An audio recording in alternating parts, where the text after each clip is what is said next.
कहते हैं कि अंजना देवी, जो एक सुंदर और तपस्विनी देवी थीं, भगवान शिव की परम उपासिका थीं। वे निरंतर तप करती और भगवान से वरदान मांगती कि उन्हें ऐसा पुत्र मिले जो तेज, बल और बुद्धि में अनुपम हो। उनके तप से प्रसन्न होकर भगवान शिव ने वरदान दिया कि वे उनके गर्भ से अवतरित होंगे। इसी वरदान के फलस्वरूप हनुमान जी का जन्म हुआ।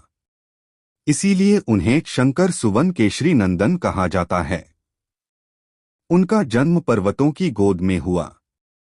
जब बालक का जन्म हुआ तब आकाश में दिव्य प्रकाश फैल गया, पेड़ों पर फूल खिल उठे, पक्षी मधुर गीत गाने लगे और चारों दिशाओं में एक पवित्र शांति व्याप्त हो गई। देवताओं ने आकाश से पुष्पवर्षा की। अंजना देवी की कुशलता से पालन पोषण में बालक हनुमान खूब प्रसन्न रहते। दो बाल हनुमान की चंचलता और अपार ऊर्जा। बचपन में हनुमान जी अत्यंत तेजस्वी थे।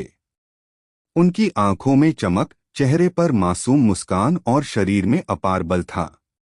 परंतु इसी बल और असीम ऊर्जा के कारण वे अक्सर ऐसी ऐसी लीला कर बैठते कि देवता भी हैरान रह जाते।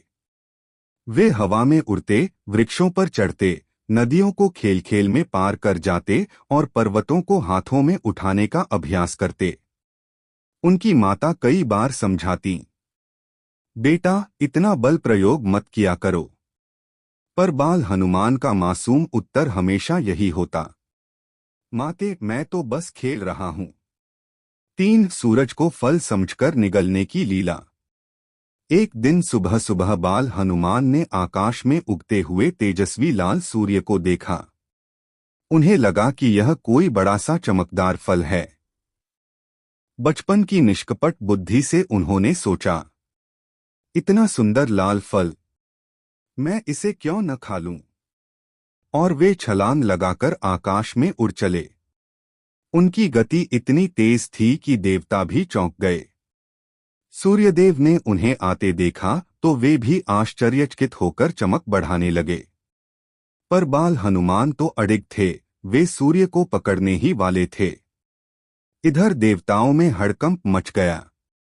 यदि हनुमान सूर्य को निगल लेते हैं तो संसार में अंधकार फैल जाएगा। इंद्रदेव तुरंत अपने ऐरावत हाथी पर सवार होकर पहुंचे।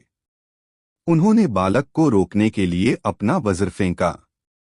वज्र बाल हनुमान के जबड़े पर लगा और वे घायल होकर धरती पर गिर पड़े। उस धक्के से उनका हनु थोड़ी प्रभावित हुई और इसी से उनका नाम पड़ा हनुमान। अंजना देवी ने घायल बालक को देखा तो व्याकुल हो उठीं।